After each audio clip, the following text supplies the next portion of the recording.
¿Cómo está? Gusto de saludarle, estimado hermano, estimada hermana. Deseamos que el Señor bendiga su vida, familia, ministerio y que nos permita hacer cada vez más visible la presencia, testimonio y trabajo de las iglesias evangélico-protestantes en nuestro país. Este programa que usted está acompañando es parte del trabajo que realiza anualmente la Comisión 31 de octubre, que es la comisión que durante todo este tiempo, especialmente en el mes de octubre, ha desarrollado varias actividades de distinto tenor, como han sido las celebraciones litúrgicas, reconocimiento de líderes y de lideresas evangélicas en el Parlamento, una liturgia en el cementerio general, en el patio de los disidentes, otra en el Cerro Santa Lucía, donde, como ustedes saben, inicialmente no tenían cementerio los evangélicos o los disidentes para enterrar a sus muertos. Esta comisión hoy día tiene la alegría de invitar a un hermano muy querido para hablarnos especialmente del proceso o la relación de las iglesias evangélicas y el Estado chileno. Antes de eso, déjenme presentar a nuestro invitado. Él es el hermano Humberto Lagos Schuffenegger. Él es miembro de la Iglesia Bautista, es sociólogo por la Universidad Católica de Lovaina, Bélgica, sociólogo por la Universidad de Chile y abogado también por la Universidad de Chile. Y de la Universidad Complutense de Madrid, Humberto Lagos es licenciado en Ciencias del Desarrollo con mención en Teología por ILADES y la Universidad Católica de Bélgica, Lovaina. Humberto Lagos, nuestro invitado, es una persona que está vinculada al mundo evangélico y ha desarrollado una prolífica labor, escribiendo muchos libros, artículos y siendo conferencista en diferentes lugares. De tal manera que tenerlo hoy día en nuestro programa nos va a permitir hacer un pequeño recorrido por la situación legal o las conquistas que las iglesias evangélicas han tenido o han debido desafiarse a conseguir a conquistar en nuestro país. En ese espíritu le damos la bienvenida a Humberto Lagos para que nos salude y después vamos a conversar sobre temas importantes. Muchas gracias, Daniel. De repente me siento un poco inhibido cuando empiezan a citar los títulos. Uno no saca cuenta de lo que ha hecho en la vida, pero el tema histórico del derecho humano fundamental a la libertad de religión es un tema histórico que a veces no se analiza en profundidad. Y para analizarlo en profundidad hay que mirar la historia. Y por eso me encanta estar contigo para recordar algunos de esos espacios. Bueno, con Humberto Lagos vamos a tratar sobre esta relación de las iglesias evangélicas y el Estado chileno. Tradicionalmente se dice que es la Iglesia Católica a través del Vaticano la que reconoce al Estado chileno y eso le da como el estatus de ser la iglesia y la religión oficial de nuestro país. Situación que muchas veces se ha descrito de alguna manera, de otra manera, pero que está como en el imaginario religioso del mundo evangélico, que justifica esta importancia, significancia de la Iglesia Católica en nuestro país o de la religión oficial. Entonces, partamos por ese primer tema, Humberto, ¿qué te parece? Bueno, para ello hay que recordar un poco lo que sucedía en Europa en esos tiempos. España se estaba formando, tenía muchas situaciones divisorias, había reyes que respondían directamente al Estado Vaticano, tenían reconocimientos oficiales.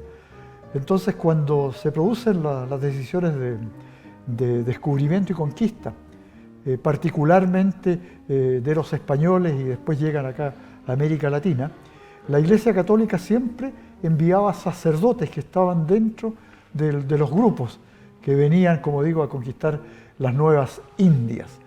Entonces, eso provocó que en medio de los conflictos que tenían los descubridores, los conquistadores, los conflictos que tenían con los pueblos originarios, la Iglesia Católica imponía criterios para transformar al catolicismo en la religión oficial particularmente en las nuevas tierras que se estaban descubriendo.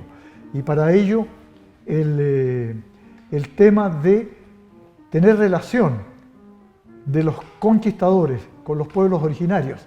Esa relación se daba normalmente a través de sacerdotes católicos que lo que buscaban era inhibir la presencia religiosa de los hechos que se relacionaban con los pueblos originarios e imponer el catolicismo como religión oficial. Eso fue progresando con el paso de los tiempos. Ya llegaron fuerzas armadas de España a instalarse acá en los territorios latinoamericanos y particularmente en Chile, y eso dio comienzo a una instalación del catolicismo romano venido de España, a una instalación fuerte como única dimensión de orden religioso. Entonces, desde el comienzo de los descubrimientos, la Iglesia Católica aparece entronizada como una iglesia que ejercía el único poder aceptable dentro de los ámbitos religiosos. Y eso se mantuvo prácticamente hasta 1925, cuando las constituciones que llegaron después y se instalaron cuando empezaron los procesos independentistas, reconocían también a la Iglesia Católica como el ente religioso oficial. Pero no había un reconocimiento de la Iglesia Católica al Estado chileno o a la nación chilena que nacía, sino que se fue dando en términos de orden religioso con todas las influencias que el catolicismo tenía dentro de los ámbitos religiosos. Pero no había un reconocimiento oficial que le daba vida al pueblo chileno que fue evolucionando en la historia. Entonces, esta idea que se había estipulado durante mucho tiempo sobre un comodato que reconocía a Chile como país no existe, y esto se va dando a través del proceso. Y tú ya mencionaste la Constitución del 25, pero antes de eso hay algunas fechas que también son importantes marcarlas, que es cuando hay de parte de la Iglesia Católica un cierto reconocimiento a la formalización de un ejército en Chile, de las Fuerzas Armadas. Ahí se nota un poco más eficientemente la presencia de la Iglesia Católica en el ámbito del diseño del Estado chileno. Claro. Pero fíjate que es re importante, y previo a eso está toda la situación de lo que pasó con José Miguel Carrera y con Bernardo O'Higgins en los procesos independentistas. Carrera y O'Higgins tuvieron fuerte relación con el mundo protestante inglés, y eso los marcó de manera profunda. Además, sus pertenencias, sus relaciones con la masonería los llevaban hacia una especie de liberalismo desde el punto de vista político y también desde el punto de vista teológico. Y curioso es, y a veces no se recuerda, que cuando ya vienen los procesos independentistas después de 1810, la Iglesia Católica sigue siendo iglesia oficial, pero por ejemplo José Miguel Carrera, influenciado por Joel Robert Poinsett, el diplomático estadounidense que era militante evangélico, José Miguel Carrera instala lo que es el primer proyecto constitucional. Y curiosamente en ese proyecto constitucional, inducido por Joel Robert Poinsett, cuando se refiere al hecho religioso, José Miguel Carrera, dentro de este ensayo de texto constitucional, dice que la religión oficial en Chile es la católica apostólica y le borra el término romana, y eso provocó un enorme escándalo. Ese proyecto de Carrera no tuvo mucha fuerza más, pero también Carrera en 1812, frente al tema de que la Iglesia Católica dominaba en todos los ámbitos religiosos, los cementerios eran manejados por la Iglesia Católica, y en 1812 José Miguel Carrera propone crear un cementerio disidente en la zona de Santiago.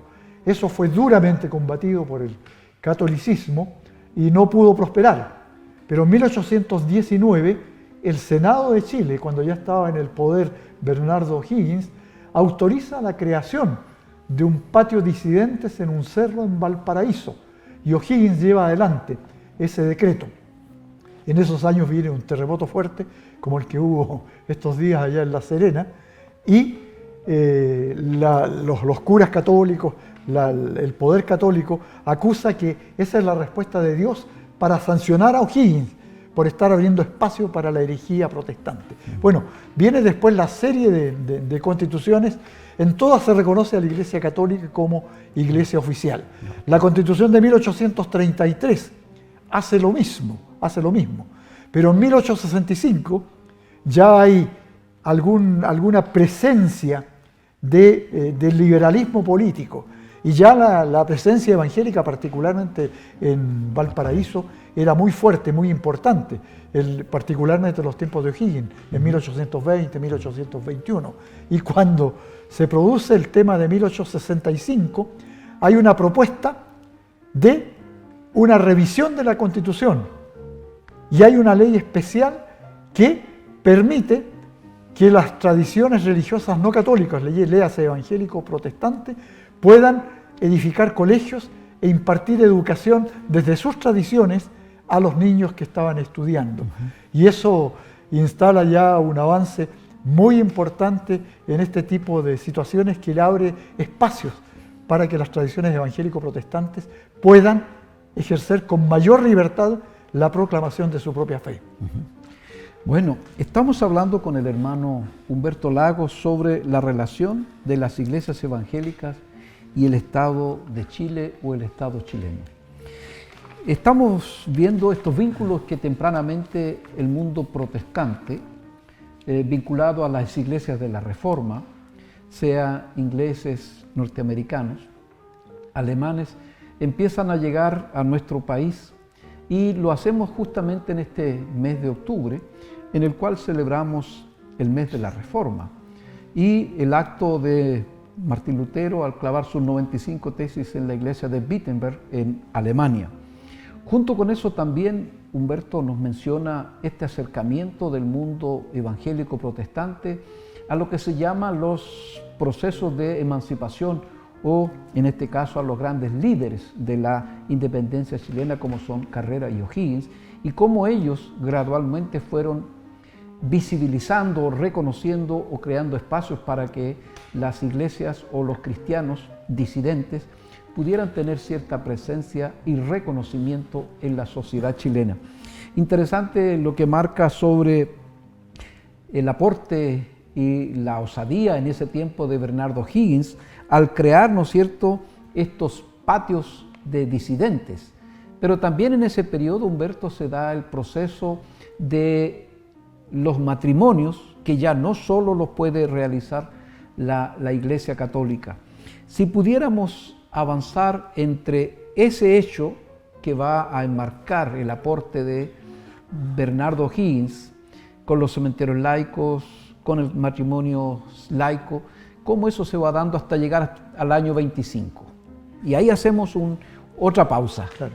Bueno, hay varias situaciones que suceden ahí, ya vigente la Constitución de 1833. Lo que recién indicábamos, la presencia ya multitudinaria, hasta un 30% de la población de Valparaíso era extranjera y eran de tradiciones protestantes.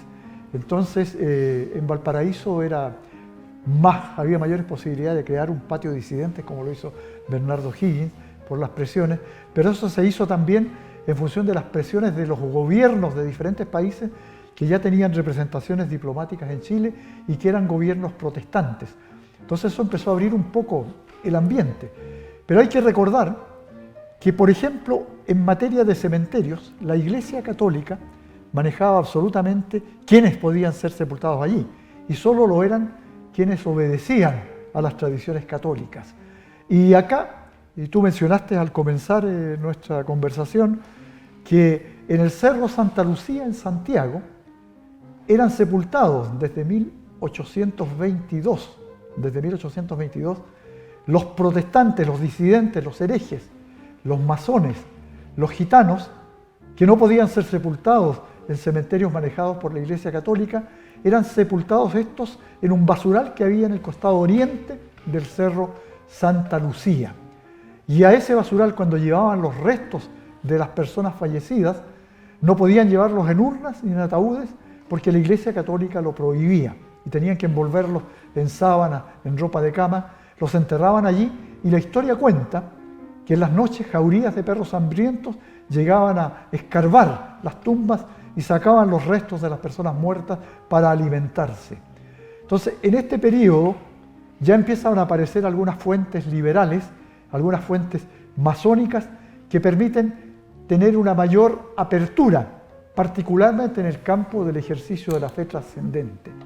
Y en 1854, por presiones de gobiernos extranjeros de raíces protestantes a los gobiernos de Chile, en 1854, acepta el gobierno de Chile vender a protestantes, particularmente alemanes, un basural que había al costado del cementerio general. Y ese basural se transforma en lo que hoy día conocemos como el patio disidente. Ese basural fue limpiado.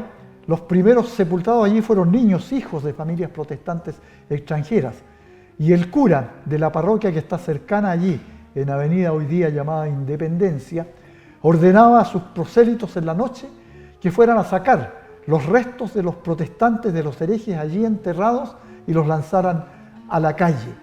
Entonces, todo eso fue progresando, pero ya había un sitio aquí en Santiago donde se podía sepultar a protestantes. Y es re importante recordar que en 1870 el intendente de Santiago, Benjamín Vicuña Maquena, cuando quiso remodelar el Cerro Santa Lucía, se encontró allí con el basural donde habían miles de restos de personas que habían fallecido entre 1822 y 1870. Entonces ordenó sacar los restos y llevarlos al patio disidente. Allí están en su sepultación final. Y en ese patio disidente, en 1872, se encontraron algunos restos más. Y allí se instaló un monolito que cuando ustedes van a ver el cerro, allí está la estatua de Turán, un gran artista francés, que hizo una estatua de una tristeza enorme. Y eso fue instalado allí, en ese monolito, donde dice: aquí están sepultados los expulsados, los que no eran aceptados ni en el cielo ni en la tierra. Entonces, si ustedes quieren conocer la historia de esos años, tienen que visitar el patio disidente, porque cuando se instaló oficialmente ese cementerio allí, la Iglesia Católica de esos años exigió que se edificara un muro de 7 metros de alto y 3 metros de ancho para separar a los herejes del otro sector, entre comillas, de los salvos que manejaba la Iglesia Católica.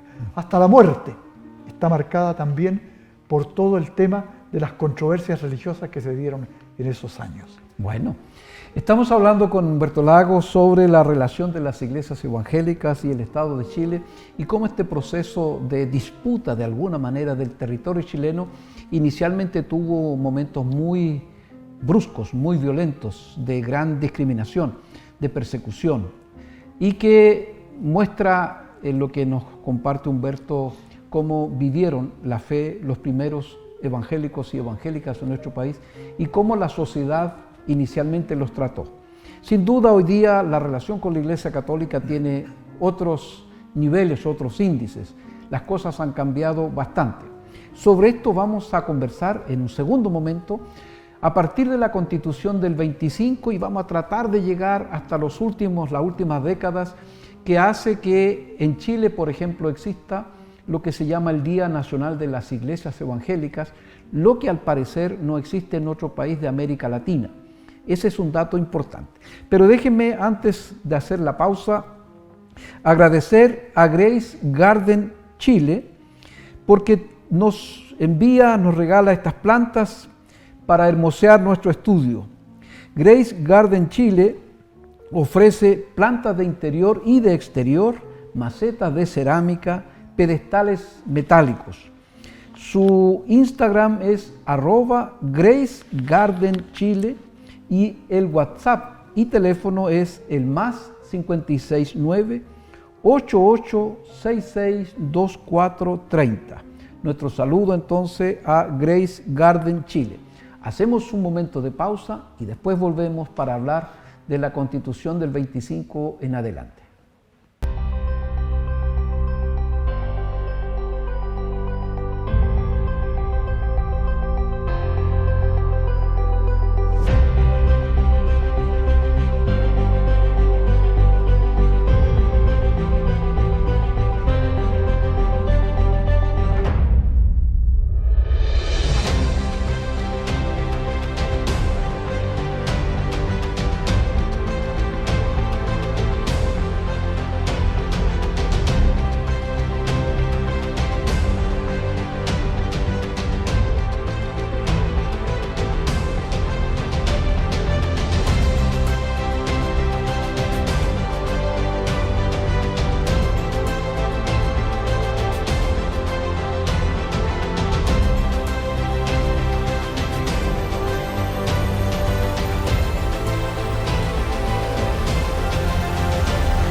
Estamos hablando con el hermano Humberto Lagos sobre la relación de las iglesias evangélicas y el Estado chileno. Pero Humberto nos está ayudando a marcar una cronología e hitos de la relación de las iglesias evangélicas y el Estado chileno. Vamos a retomar lo que estaba planteando Humberto para continuar en lo que ha sucedido después o a partir de la Constitución de 1925. Humberto, por favor. Bueno, lo primero es que cuando uno estudia la historia tiene que ser riguroso. Y las controversias que se dieron, por ejemplo, en el pasado entre lo católico y lo evangélico protestante hacen parte de la realidad.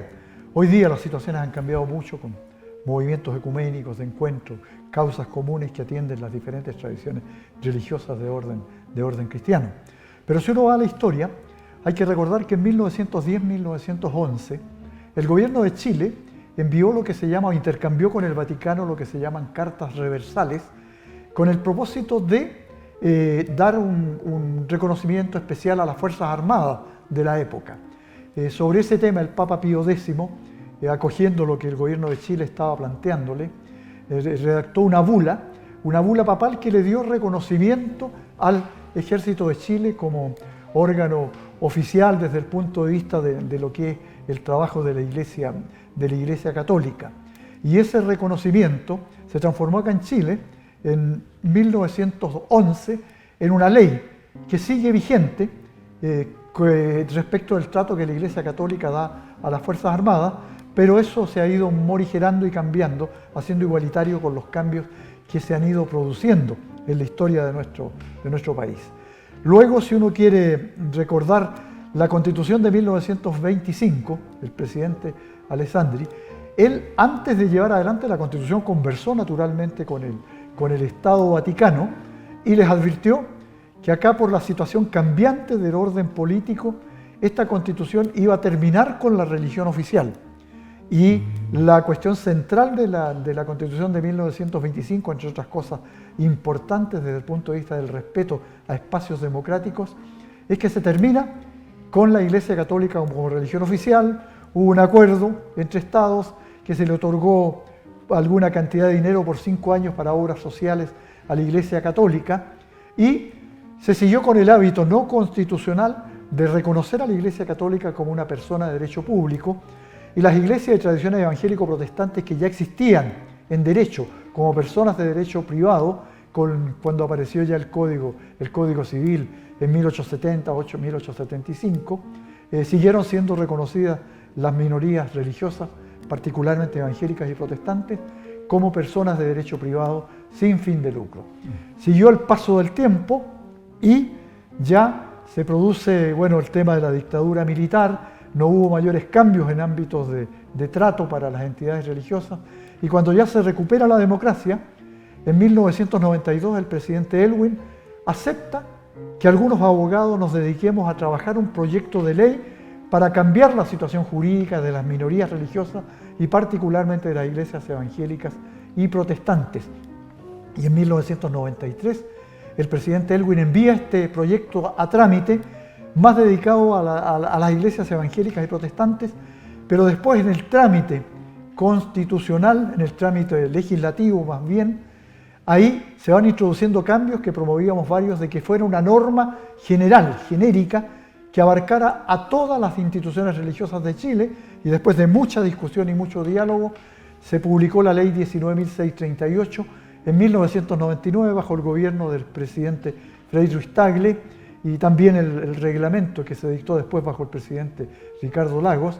Y esta norma lo que tiene de importante es que no le da calidad jurídica especial a las tradiciones evangélicas y protestantes y a las minorías religiosas, pero sí reconoce, no crea, reconoce que las tradiciones religiosas y la libertad religiosa es anterior a la creación del Estado.